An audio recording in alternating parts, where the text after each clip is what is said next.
Hello, it's Eileen Vilhermosa of the Web Design and Development course. Here is my project portfolio for month in review. This month was about building upon your learned skills from previous courses by showcasing a fully functional site. There were three main phases that I followed. Let's review them. Phase one was all about planning. First thing first was figuring out the type of site I will be creating. This took me a bit to nail it down. Then once that was decided is about defining the goals of my site and producing wireframes.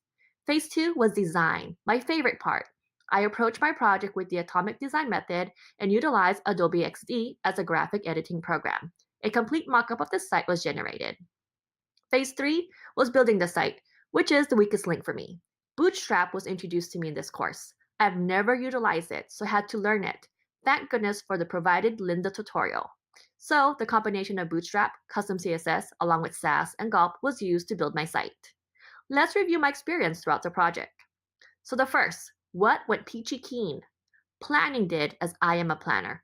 Always have been, so this came natural for me. As mentioned, it took me a bit to figure out the type of site I was going to build, but once that came into vision, I plugged away. Designing, well, I am a designer at heart. I may not be a pro artist, but I have the passion to want to make things look pretty. I also enjoy metaphors, so the atomic design method was perfect for me to adopt, as you approach it as it was a process of atoms. Enjoyed that. Second, nothing comes without struggles. Like the saying, the struggle is real. As mentioned earlier, I have never used Bootstrap and a true novice when it comes to coding. Because of this, I made sure I completed the Linda tutorial that was provided to learn Bootstrap. This took some time to complete, and when I did, I became frazzled on how I can seamlessly combine Bootstrap with my project. Third, the workload of it all. I had to do a lot of research when it comes to implementing Bootstrap and being able to customize it accordingly. So timing overall was a challenge, trying to get it all done in time. Balancing work, school, and kiddos is surely a struggle. So it was truly challenging trying to get this phase completed. However, I know it's all worth it in the end. And with several revisions, I got it done. Speaking of, time to see the completed demo of my site, which I call Favoree. It's a business site that offers customized party favors. Let's make them smile with Favoree. Let's start with the homepage. Here is the call to action header with a customized navigation icon that has a tooltip letting you know you must click to view the menu. It also has an indicator that there is more content below.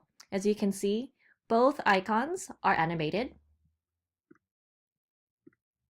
For the services section, I utilized the layout columns class from Bootstrap to position them. The testimonial section, carousel classes were used to accomplish it.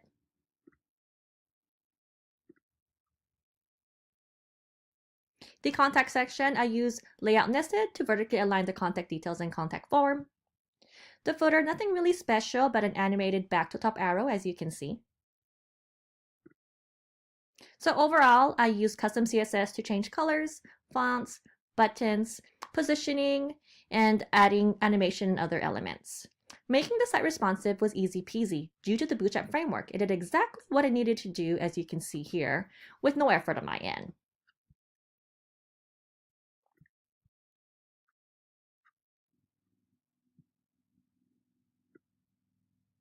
Oops. There are actually two different types of menus. A toggle with modal one for when the screen is at a smaller size, including the main homepage, and then the top vertical extended one for the secondary pages. Speaking of the secondary pages, let's take a quick look at them.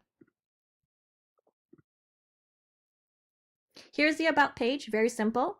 Just use the Layout Nested class and Order class as well.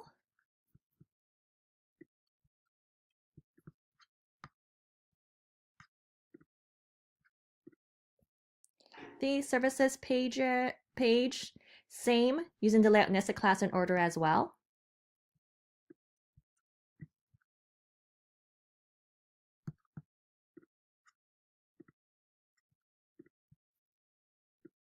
The Gallery page, I use the Layout Photo Grid with a custom animation for the image captions. The Contact page, which is a simple contact form with the required alerts and custom alert.